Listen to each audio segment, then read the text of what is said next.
오늘의 본문을 통해서 매년 3번 절기를 지킬지니라 제목으로 말씀을 전하도록 하겠습니다. 본문 말씀 출애굽기 23장 14절 말씀 같이 읽겠습니다. 너는 매년 3번 내게 절기를 지킬지니라. 아멘. 너라고 말씀합니다. 구체적인 대상이 누구일까요? 출애굽기 23장 17절에 보면 내 모든 남자는 이라고 말씀합니다. 내 모든 남자는 매년 3번씩 주 여호와께 보일지니라. 여기서 말하는 남자라고 하는 것은 20세 이상 50세 이하의 남성을 의미합니다. 각 가정의 대표의 성격을 갖고 이스라엘 전체를 의미하는 거죠. 이렇게 내 모든 남자는 1년에 매년 3번씩, 3번이라고 하는 것을 히브리어 원어를 직역해서 좀 충실하게 번역하면 3번의 발걸음, 걸음들이라는 뜻이 됩니다. 있는 장소에서 하나님 앞에 절기를 지키는 것이 아니라 하나님께서 정하신 곳으로 나아오라는 것입니다. 하나님께서 정하신 곳이 어디겠습니까?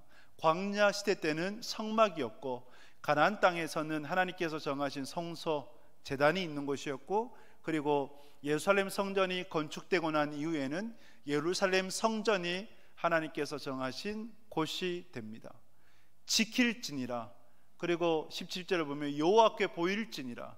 하나님께 나와서 절기를 지켜라, 그 얼굴을 보여라 라는 의미가 되죠. 그래서 이스라엘 백성들은 매년마다 3번이라고 하는 것은 3대 절기입니다.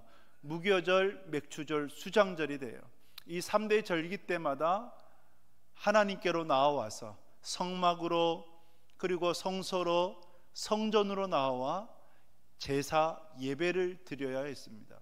지킬지니라가 미완료예요. 이는 일회성이 아니라 계속해서 반복적으로 행해야 됨을 의미하는 것입니다. 신약시대에서도 이 3대 절기를 지켰죠. 그 중에 대표적인 사건이 누가복음 2장에 보면 예수님께서 12살이 되었을 때에 6월절 성지순례하는 그러한 틈바구니에서 실종이 되어버렸습니다. 예수님 실종 사건, 여러분들이 이제 기억하실 거예요. 아버지 요셉과 마리아가 하루가 지났는데도 불구하고 아들이 있는지 없는지 몰랐습니다. 왜냐하면 그 당시에 이제 친인척들이 함께 성지순례를 했기 때문에 어디 뭐 친척과 함께 있겠지라고 생각을 했습니다. 그런데 찾아보니까 없는 거예요. 그제서야 예수님을 잃어버렸다라는 것을 알고 찾다가 3일 만에 찾게 되었습니다. 어디에서 찾았습니까? 성전 안에 있었죠. 그래서 어머니 마리아가 예수님에게 어떻게 해서 여기 있느냐, 아버지와 함께 얼마나 찾았는지 아느냐라고 얘기하니 예수님께서 답하시기를 내가 아버지의 집에 있어야 될 줄 알지 못하셨습니까? 근데 어머니 마리아는 그 예수님의 말씀을 가슴에 새기게 되었습니다. 이렇게 이스라엘의 모든 남자는 매년마다 3대 절기, 무교절, 맥추절, 수장절을 지키고 여호와 하나님께로 나와야 했습니다. 그러면 이것을 오늘을 살아가는 우리는 어떻게 받아들이고 해석해야 될까요? 도덕법, 의식법, 시민법이 있습니다. 의식법, 시민법은 종결이 되었고 도덕법을 우리가 붙잡고 있는 것인데, 그런데 이것은 의식에 해당하는 것인데 이 절기를 우리는 어떻게 지키고 나가야 하겠습니까? 이것이 단지 구약의 전유물일까요? 아니면 신약에 와서도 지켜야 되는 것일까요? 우리가 3대 절기, 무교절, 맥추절, 그리고 수장절을 지키고 있습니다. 이 의미를 우리가 바르게 알고 바르게 지키는 것이 우리 신앙의 큰 유익이 될 것입니다. 그 의미가 무엇이고 또 어떻게 잘 지켜나가야 되는지를 살펴보면서 하나님께서 여러분들에게 주시는 말씀 듣는 복된 시간 될 수 있기를 주님의 이름으로 축복합니다. 우리 먼저 무교절을 보도록 하겠습니다. 출애굽기 20장 15절 말씀 같이 읽겠습니다. 너는 무교병의 절기를 지키라. 아비벌의 정한 때에 이래 동안 무교병을 먹을지니 이는 그 달에 내가 애굽에서 나왔습니다. 빈손으로 내 앞에 나오지 말지니라. 아멘. 너는 무교병의 절기를 지킬지니라. 무교병이라고 하는 것은 누룩을 넣지 않는 빵이 됩니다. 왜 누룩을 넣지 않았을까요? 못한 거죠. 그만큼 절박해서 긴급해서 누룩을 넣을 그런 시간이 없었던 거예요. 출애굽 때를 의미합니다. 절기라고 하는 히브리어 하그는 제사, 또 희생, 축제라는 의미가 됩니다. 그래서 절기는 하나님께는 수직적으로 하나님께 드리는 것은 감사의 희생이여 헌신의 의미가 되고, 그리고 수평적으로는 이웃과 함께 나누는 즐거운 축제가 됩니다. 그것이 절기예요. 아비벌의 정한 때에라고 말씀을 합니다. 아비벌의 정한 때에. 아비벌은 유대력으로 1월을 의미를 합니다. 유대력 1월. 이것을 이제 바벨론 포로를 거치면서 니산월이라고 바뀌어졌습니다. 성경을 보면 니산월이라고 기록하고 있는데 그것이 아비벌이 되어져요. 태양력으로, 우리의 달력으로는 3월 내지 4월 정도가 됩니다. 이 정한 아비월에 그리고 절기를 지키며 나가야 되는 것인데, 이 무교절을 좀 더 상세히 설명해 드리면 이렇게 지켜나갑니다. 1월 10일 날 되는 날 어린 양을 구별하여 둡니다. 그리고 1월 14일 저녁에 어린 양을 잡습니다. 피를 문설주에 바르죠. 그 고기는요 그날 저녁에 다 먹습니다. 이웃과 함께 다 먹어요. 그리고 그 다음 날 무교절이 됩니다. 6월절 바로 다음이 무교절이에요. 그래서 6월절과 무교절은 같다라고 보시면 돼요. 무교절이 되면 누룩을 넣지 않는 무교병, 그러니까 누룩을 넣지 않는 빵을 먹게 되고 일주일간 먹습니다. 7일 동안 먹게 되고, 그리고 온 집안의 누룩을 다 제거를 합니다. 이것이 무교절입니다. 유대인들은 오늘날도 이렇게 지켜나가고 있습니다. 빈손으로 내게 나오지 말지니라. 하나님 앞에 절기를 지키러 나올 때에 왜 빈손으로 나오지 말라고 하셨을까요? 빈손이라는 의미가 물질이라는 의미도 되지만 준비된 심령이라는 의미도 돼요. 그래서 영적으로 육적으로 준비되어져서 나오라라는 것입니다. 우리가 하나님을 섬깁니다, 하나님을 신앙합니다 라는 하는 의미가 입술로만 되겠습니까? 아니지요. 몸도 마음도 시간도 물질도 헌신해야 되는 것입니다. 믿음과 행위는 함께 가는 거죠. 믿음으로 구원은 받습니다. 그러나 구원받은 백성이 구원받은 백성됨을 증거하는 것이 뭘까요? 행위지요. 삶이죠. 삶으로 증명이 돼야 돼요. 나는 예수님을 믿어요 라고 하는데 삶은 엉터리예요. 그러면 그 사람은 예수님을 믿는 걸까요? 퀘스천 마크가 붙을 수밖에 없는 것 아니겠습니까? 그래서 하나님을 믿는다 할 때에 그 믿음을 우리는 행함으로 증명해 나가야 되는 것입니다. 그래서 바울 사도가 말하는 믿음으로 구원을 받는다와 야고보가 얘기를 하는 행위로 구원을 받는다가 동일한 의미로 나아가는 것입니다. 여러분, 무교절의 의미가 뭘까요? 왜 하나님께서는 무교절을 지키라고 말씀하시는 걸까요? 무교절이 어떤 사건입니까? 출애굽이죠. 출애굽이 어떤 사건입니까? 애굽으로부터 이스라엘 백성들을 구원한 사건이 바로 출애굽 아니겠습니까? 출애굽 이후에 홍해를 건너게 되는데, 홍해를 건너는 그 홍해 도화 사건을 세례에 비유하고 있습니다. 그렇다면 무교절을 지킨다라는 의미는 하나님께서 우리를 구원하신 사건을 기억하고 그것을 기념하는 절기가 되는 것입니다. 여러분들은 어떻게 구원을 받으셨습니까? 언제 구원을 받으셨습니까? 어느 이단 종교처럼 몇 월 며칠 날 우리는 구원을 받았습니다라는 것을 알아야 됩니다. 만약에 날짜를 기억하지 못하면 온전한 구원이 되지 못합니다, 이것을 얘기하는 거 아니에요. 날짜 몰라도 돼요. 그러나 내가 언제 구원을 받았는가, 어느 때 받았는가, 어떤 상황에 받았는가를 기억하는 것은 무척 중요한 신앙이 되죠. 어떤 이는 도슨 도르트맨이라고 하는 이는 술과 그리고 도박에 중독되었을 때 한 경찰관이 건네준 성경을 보고 그 성경을 읽고 회심해서 예수님을 믿게 되었습니다. 어떤 사람은 죽어가는 선교사님, 순교하는 선교사님이 전해준 책, 그 책이 뭔지도 몰랐어요.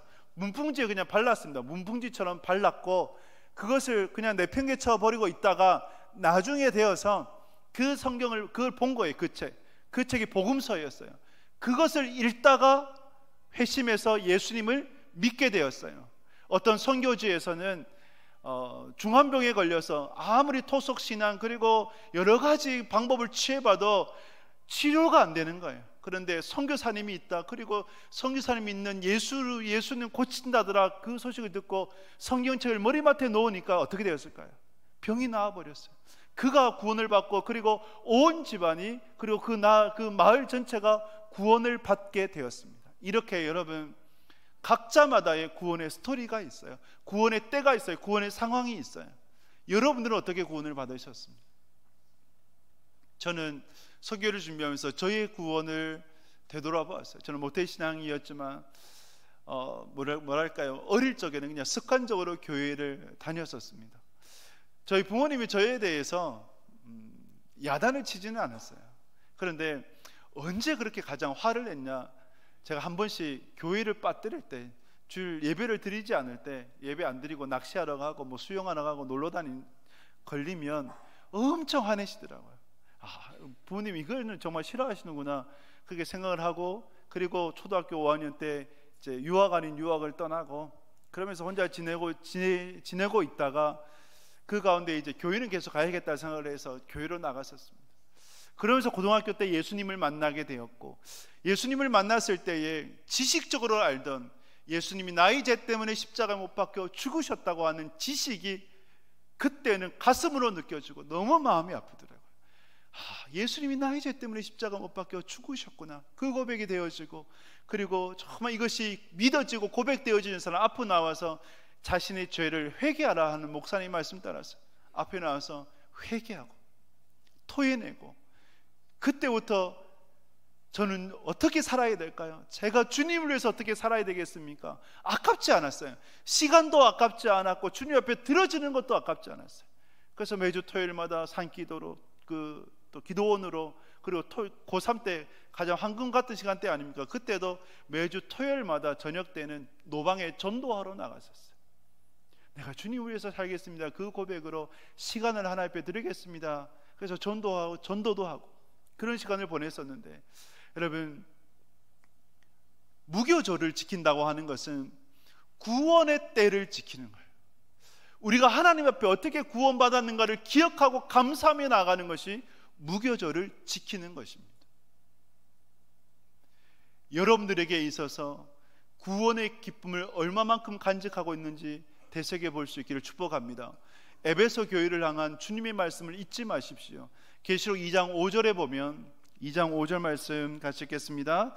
그러므로 어디서 떨어졌는지를 생각하고 회개하여 처음 행위를 가지라. 만일 그리하지 아니하고 회개하지 아니하면 내가 내게 가서 내 촛대를 그 자리에서 옮기리라. 아멘.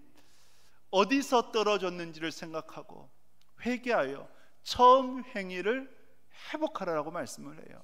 하나님께서 에베소 교회를 향해서 칭찬도 하셨어요.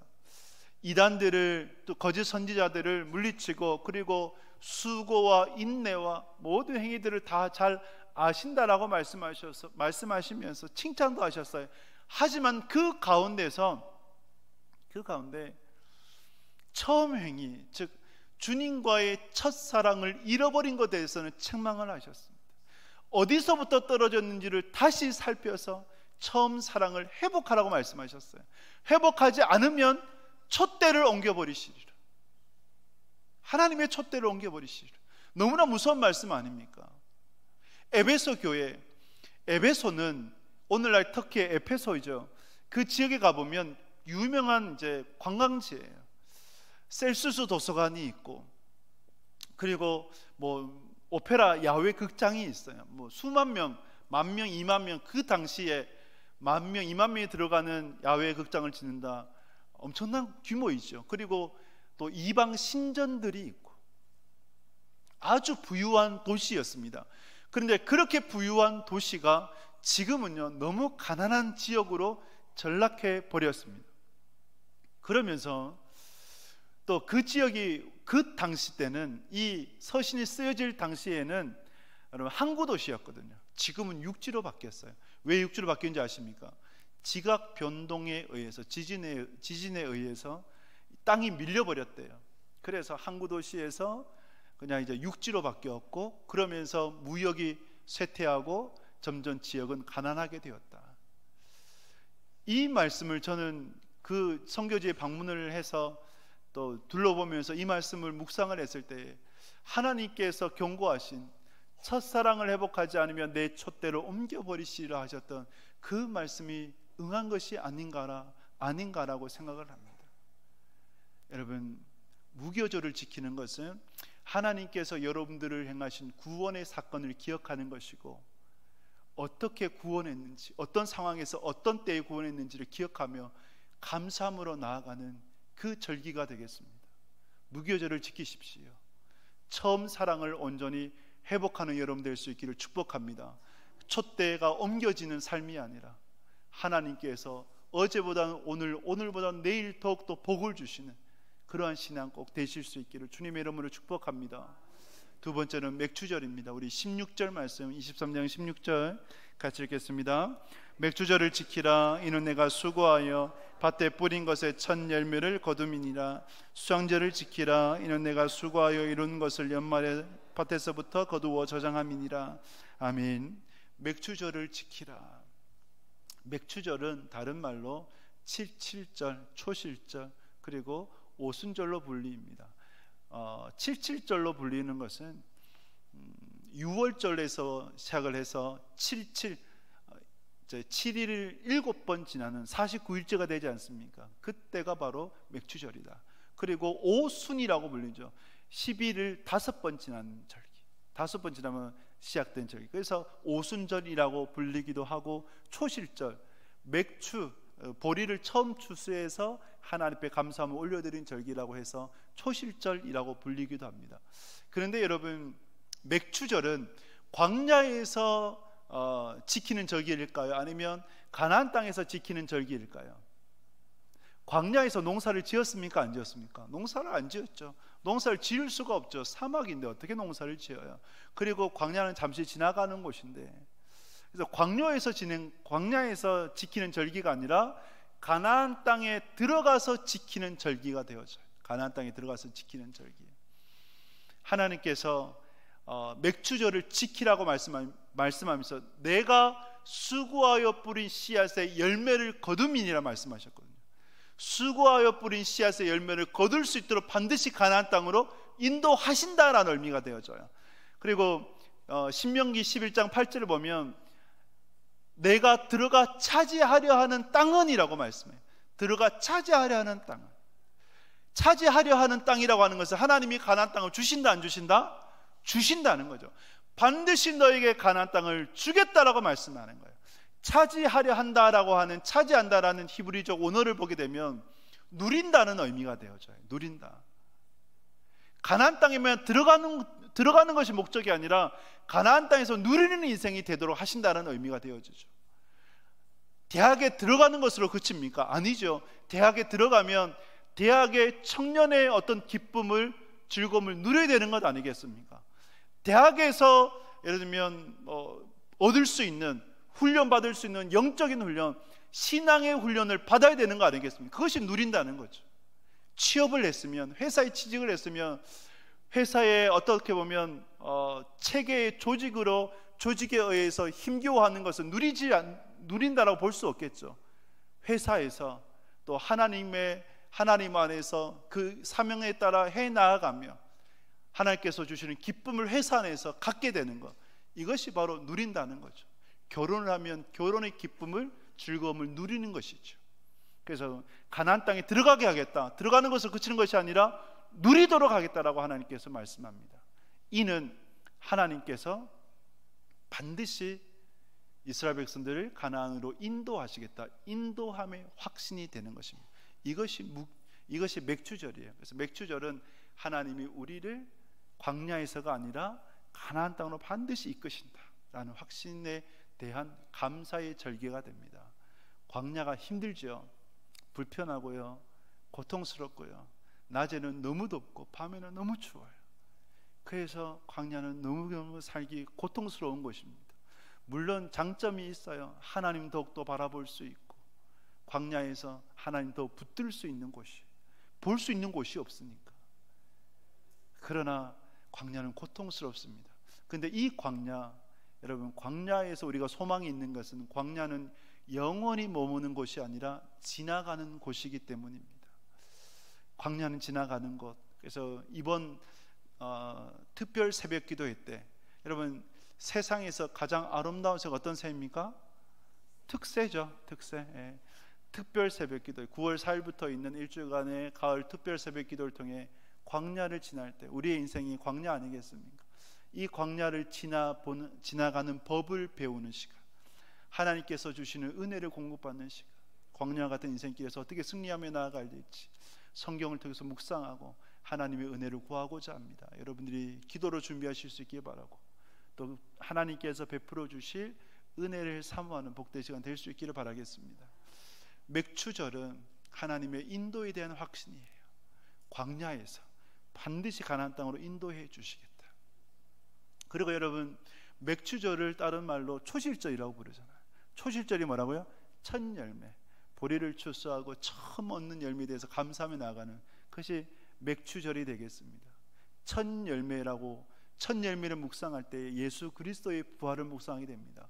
예수님께서 부활하셔서 첫 열매가 되신 것처럼 여러분들이 두 번째, 세 번째 열매가 될 것입니다. 할렐루야. 두 번째, 세 번째 열매가 될 거예요. 그래서 초실절은 예수님의 부활을 소망을 합니다. 여러분 우리의 인생에서 제일 두려운 게 뭘까요? 여러분 뭐가 제일 두려우세요? 죽음 아닐까요? 그렇죠? 죽음. 그런데 죽음보다 더 두려운 것이 있습니다. 뭘까요? 죽지 않는 거예요. 물론 이제 여러분 100세 된 어르신이 이제 손자 손녀 보고 내가 100살이나 됐는데 빨리 죽어야 돼 라고 얘기를 했을 때 손자 손녀가 그래 할머니 오래 사셨어요 이제 죽으세요 라고 하면 섭섭해 가지고 밥도 안 드실 거예요. 누구든지 오래 살고 싶어 하세요. 그런데 여러분 오래 사는 것이 축복인가? 무드셀라가 부럽습니까? 969년을 산다라고 했을 때 어떨까요? 잘 모르겠습니다. 근데 죽음보다 더 두려운 것은 죽지 않는 걸 거예요. 죽지 않는 거. 그러나 우리의 인생은 죽지 않아요. 물론 육체적으로는 죽음이 있죠. 육체의 죽음 이후에 뭐가 기다리고 있습니까? 영원히 사는 것이 기다리고 있어요. 믿으십니까? 영원히 살아요. 어디에서 영원히 살아요? 두 길이죠. 갈림길에 서 있죠. 천국에서 영원히 살고 지옥에서는요, 지옥에서도 영원히 살아요. 오히려 지옥에서는 죽으면 좋을 거예요. 죽는 게 복일 거예요. 그러나 지옥에서도 영원히 살아요. 여러분들은 어디서 영원히 사셔야겠습니까? 모두가 다 천국에서 영원히 사시는 여러분 될 수 있기를 축복합니다. 맥추절은 또 다른 말로 오순절이라고 불려요. 오순절. 오순절을 생각하면 성령 강림 사건, 성령님이 강림하신 그때를 우리는 되새기게 됩니다. 제자들을 기억하면 제자들은 연약했어요. 믿음이 없었어요. 예수님을 부인하고 도망쳤던 제자들이었습니다. 그런데 그 제자들이 하루아침에 바뀌어져서 목숨을 걸고 복음을 전했고 모든 제자들이 사도 요한을 제외하고 다 순교하게 되었어요. 어떻게 그들이 그렇게 순교하는 그런 능력 있는 용기 있는 그리스도인으로 변모되었을까? 열매 맺는 그리스도인으로 변모되었을까? 변화될 수 있었을까 할 때 두 가지거든요. 첫째는 부활하신 예수 그리스도를 만났고, 두 번째는 성령 충만함을 입었기 때문입니다. 성령 충만함. 그것이 바로 능력 있는 열매 맺는 자들로 변화시킨 거예요. 여러분들의 인생, 여러분들의 신앙이 예수님을 믿는데 나는 왜 예수님 믿기 전과 변화가 없지? 나는 왜 이렇게 열매를 풍성하게 맺지 못하지? 여러분 그 이유가 뭘까요? 여러분들도 부활하신 예수 그리스도를 만났지 않습니까? 그렇죠? 부활하신 예수 그리스도를 만났어요. 그러면 여러분들은 성령 충만한 그리스도인인가 아닌가를 점검해 보셔야 돼요. 세상으로 충만하지 않습니까? 육적인 것으로 충만하지 않습니까? 예수님 믿기는 믿는데 어떻게 하면 내가 이 땅에서 잘 먹고 잘 살 수 있는가? 나의 욕심과 나의 유익을 따라서 살아가지 않는가? 먼저 하나님 나라와 의를 구하는 인생이 아니라 먼저 나의 것과 나의 것으로 배불리고 채우려고 하는 그 인생이 아닌가? 그러면 여러분 변화가 없지요. 여전히 내 인생의 주인이 누구입니까? 나가 되죠. 내가 내 인생의 주인이고 내가 하고 싶은 대로 내가 원하는 대로 삶을 살아가는데 그 인생에 변화가 있겠습니까? 없지요. 그러면 우리는 진정한 변화를 위해서 성령 충만함을 사모해야 되는 것입니다. 내 인생의 주인이 내가 아니라 성령님이 되셔야 돼요. 성령님이 되신다는 게 뭘까요? 말씀을 따라서 살아가는 자, 내 생각은 내려놓고 하나님의 말씀이라면 네 알겠습니다, 따라갈 수 있는 자, 그 자가 바로 성령 충만한 그리스도인이 되는 겁니다. 지난주에 우리가 예수 그리스도 안에 거하기를 힘써야 되고, 예수 그리스도 안에 거할 때에 참된 삶, 풍성한 열매를 맺습니다라고 말씀을 드렸습니다. 예수님 안에 거한다는 것이 뭘까요? 그것이 곧 성령 충만함이에요. 말씀의 충만함이에요. 여러분들이 맥주절을 지키면서 하나님의 인도하심을, 부활의 첫 열매가 되시는 예수 그리스도를 바라보며 부활의 소망을, 그리고 우리는 오순절날을 기억하면서 성령 충만함을 사모해야겠습니다. 그러한 여러분 될 수 있기를 주님의 이름으로 축복합니다. 마지막으로 수장절입니다. 수장절을 지키라. 수장절의 의미가 뭘까요? 수장이라고 하는 것은 고이 간직한다는 의미가 돼요. 1년의 추수를 1년 동안 추수한 것을 창고에 저장하는 것이 바로 수장절입니다. 유튜브에 수장절을 지키라 이것을 한번 이제 검색을 해보면 주로 뭐가 뜨냐면 신천지가 뜨더라고요. 신천지의 모티브가 신천지 장막성전이잖아요. 그러니까 수장절을 다른 말로 초막절, 장막절이라고 부르거든요. 그래서 그들이 갖고 있는 어떤 이제 정체성의 가장 중요한 것이 수장절, 장막절로 불리는 그것으로 보여져요. 그래서 이제 신천지가 뜨는데, 여러분 신천지가 수장절을 지키는 것이 아니라 온전 그리스도인이 수장절을 지켜야 합니다. 초막절로 불리는 것은 애굽에서 이제 구원을 받고 난 이후에 40년 동안 광야 생활을 했지 않습니까? 광야 동안에 지냈던 것을 기억하면서 초막에서, 그러니까 나무 집을 짓고, 지금은 텐트죠. 텐트 생활 일주일을 합니다. 그 초막으로 지내면서 하나님의 인도하심, 보호하심, 이끄심에 대해서 감사하며 나아가는 절기가 바로 초막절이 돼요. 수장절, 하나님께서 베푸신 은혜를 기억하고 그것을 간직하는 절기가 됩니다. 이것을 오늘날로 보면 추수감사절이 되죠. 추수감사절. 성경을 보면 성경에 수많은 사람들이 등장을 하는데, 그 가운데 어떤 시련과 고난 가운데서도, 인생에 있어서 최전성기를 구가할 때도, 또 인생의 나락에 떨어졌을 때도, 그때도 흔들리지 않고 하나님을 붙잡는 신앙의 뿌리가 뭔지 아십니까? 감사예요. 감사. 그래서 이 감사, 인생의 최전성기를 구가할 때 감사하게 되면 내가 한 것이 아니라 누가 하셨어요? 하나님이 하신 거예요. 그 고백이 돼요. 그래서 교만하지 않아요. 인생이 나락으로 떨어졌을 때 가장 밑바닥에 생각하는 그때에도 감사하면 하나님의 선하심이 있어. 하나님께서 더 좋은 길로 인도하시고자 나를 광야로 이끄시는 것이고, 반드시 하나님께서 나를 가나안으로 영적인 축복으로 이끄실 거야 라는 고백이 되는 거예요. 그래서 여러분, 감사 신앙이 그 신앙의 뿌리가 되는 거죠. 성경에 보면 가인의 후손들이 있어요. 가인의 후손들이 먹고 사는 문제에 치중을 했습니다. 먹고 사는 문제가 어느 정도 해결이 되었어요. 그 다음에 뭘 했는지 아십니까? 먹고 살만해졌어요. 그럼 뭘 할까요? 뭘 했을까요? 성을 지었어요. 성을 쌓았어요. 그 대표적인 예가 바벨탑 아니겠습니까? 우리의 이름을 내고 우리의 힘으로 살아가자, 하나님 없이 살아가보자, 이것 아닙니까? 오늘날도 똑같아요. 열심히 일해서 돈 벌었어요. 돈 벌면 뭐합니까? 집을 짓죠. 집짓 뭐합니까? 담벼락 높이 세우죠. 옛날 같으면 이제 유리를 깨가지고, 그죠? 사이다병 깨가지고 이렇게 꽂아놓고, 그래서 도둑 못 들게 하고. 제가 어릴 때 본 게 그거였거든요. 제가 서울에 있을 때 저는 이제 그 변두리 도봉구 방학동, 이제 그 드라마 나오면 그 범죄자들 어디 출신이야, 방학동요, 이런 이제 변두리가 있어요. 의정부 바로 옆에. 거기 사는데, 거기를 가려면 차를 타면 주로 이제 해화동을 지나가요. 종로에서 해화동을 지나가고 성북동을 지나가고 평창동을 지나가거든요. 그래서 한번 지나가 봤어요. 지나가는데 집들이요 엄청나요. 울산에서 잘 못 봐요, 그런 집들. 근데 그 담벼락이 높아가지고 안에는 전혀 볼 수 없는 집들이 질비하더라고요. 인간의 한계예요. 돈을 벌고 돈을 많이 벌면 집을 짓고 담벼락 높이 쌓는 그 정도 수준밖에 되지 않아요. 이것이 가인의 후손들의 특징입니다. 근데 셋의 후손은 달라요. 셋의 후손은 어떤지 아십니까?